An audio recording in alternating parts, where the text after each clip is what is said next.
दोस्तों अभी जो एनटीपीसी का एग्जाम चल रहा है उसको लेकर ये वीडियो आपके लिए बहुत काम का है। अभी बच्चों का रिव्यू क्या है, किस टॉपिक से प्रश्न बन रहे हैं, कौन से चैप्टर्स आपको पढ़ के जाना है, पेपर का लेवल कैसा आ रहा है, इस सब की जानकारी मैं आपको दे रहा हूं। तो आइए शुरुआत करते हैं।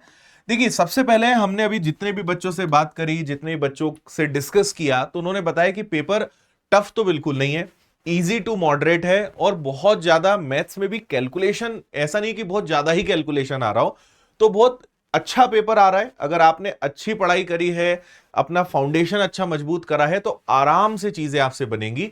टफ बिल्कुल भी नहीं आ रहा है, और बल्कि बहुत सारे प्रश्न तो बहुत इजी लेवल के हैं या थोड़े बहुत मॉडरेट लेवल के हैं, तो आराम से आप एग्जाम में कर सकते हो। देखो, हमने आपके लिए पूरा सिस्टमेटिक बनाया है।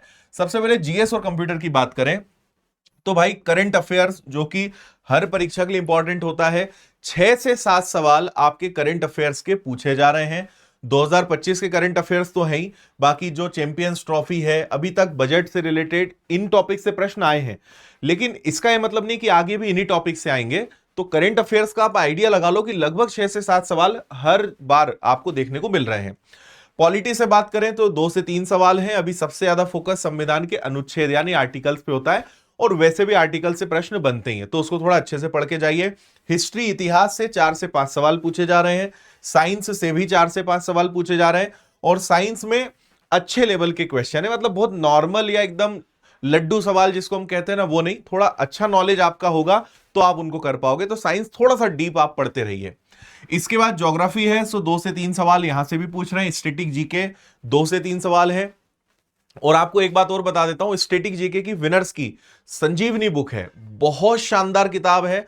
अगर आपने एक बार पढ़ ली तो आप समझो कि स्टैटिक जीके बहुत अच्छा आपका हो जाएगा। तो स्टैटिक जीके के लिए संजीवनी बुक जरूर आपके पास होनी चाहिए, बहुत कम प्राइस में आपको वो मिल जाएगी। और ऐसे ही हमने जीएस के लिए, साइंस के लिए भी ब्रह्मास्त्र किताब बनाई है, जिसमें प्रैक्टिस के हजारों सवाल हैं। वो किताब अगर आपके पास है तो एमसीक्यू बहुत सारे आपको मिल जाते हैं। अगर प्रैक्टिस करने के लिए अच्छा मटेरियल ढूंढ रहे हैं तो ब्रह्मास्त्र किताब लीजिए, जीएस की और साइंस की विनर्स की, आपको बहुत अच्छे से कंटेंट मिल जाएगा। फिर पुरस्कार से रिलेटेड प्रश्न भी आ रहे हैं, हालांकि बहुत ज्यादा नहीं, एक ही सवाल अभी तक देखने को मिला है एवरेज। और कंप्यूटर से भी 2 सवाल देखने को मिले, वो भी बहुत ज्यादा बेसिक। तो जीएस में आप देखिए कि हर सेक्शन को इन्होंने प्रॉपर डिस्ट्रीब्यूट करा है, सब चीजों से थोड़े थोड़े सवाल आ रहे हैं। अब मैथ्स की बात करते हैं। तो देखो, मैथ्स में पेपर बहुत आसान आ रहा है, और जो टॉपिक से प्रश्न पूछे गए वो आपके सामने हैं। मैं फिर कह रहा हूं कि थोड़ा बहुत डेट वाइज एग्जाम में चेंजेस होते हैं, कभी कोई टॉपिक से प्रश्न ज्यादा, कभी किसी से कम, लेकिन चीजें लगभग यही आपको देखने को मिलेंगी। तो परसेंटेज, प्रॉफिट एंड लॉस से बढ़िया 2-2 3-3 सवाल आपको मिल रहे हैं। Ratio, simple interest, compound interest से एक एक सवाल है। एलसीएम एचसीएफ के 2 सवाल हैं। स्पीड टाइम डिस्टेंस का एक क्वेश्चन है। नंबर सिस्टम से 2 सवाल। एल्जेब्रा से, सिंप्लीफिकेशन से एक एक 2-2 सवाल आपको मिलेंगे। बहुलक और स्टेटिस्टिक्स जो होता है तो वो आपको पढ़ना है, मीन, मीडियन और मोड, तो उससे सवाल आपको देखने को मिला। मेंसुरेशन का 2D है, ट्रिग्नोमेट्री है, टाइम एंड वर्क है।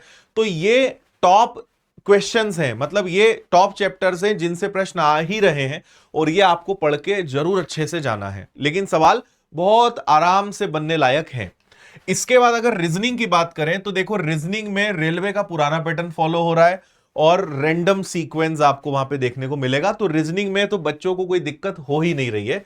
जो टॉप इसमें चैप्टर्स पूछे गए हैं उनमें आपका दिशा यानी डायरेक्शन, श्रृंखला सीरीज के 7 से 8 सवाल सबसे ज्यादा, मैथमेटिकल ऑपरेशन के 3 से 4 सवाल, एनोलॉजी के 5 से 6 सवाल, वेन डायग्राम का लगभग एक सवाल, क्लासिफिकेशन से 4 से 5 सवाल, सिटिंग अरेंजमेंट पजल के 4 से 5 क्वेश्चंस, ब्लड रिलेशन के 1-2 सवाल, सिलोलिज्म के 1-2 सवाल, कोडिंग डिकोडिंग से 3 से 4 सवाल हैं, रैंकिंग से एक सवाल है, और क्लॉक कैलेंडर, इनसे लगभग एक आध सवाल आपको देखने को मिलेगा। तो रीजनिंग में ये टॉपिक्स अभी सबसे ज्यादा आ रहे हैं। तो आपको शायद समझ में आ गया होगा कि रेलवे का अभी इस बार का जो पेपर है उसका पैटर्न उन्होंने किस प्रकार से रखा है। और अगर रीजनिंग या मैथ्स में आप विनर्स की फॉर्मूला बुक ले सकते हो, जिसमें पूरे कॉन्सेप्ट्स आपको मिल जाएंगे, रिवीजन करने में बहुत हेल्प होती है।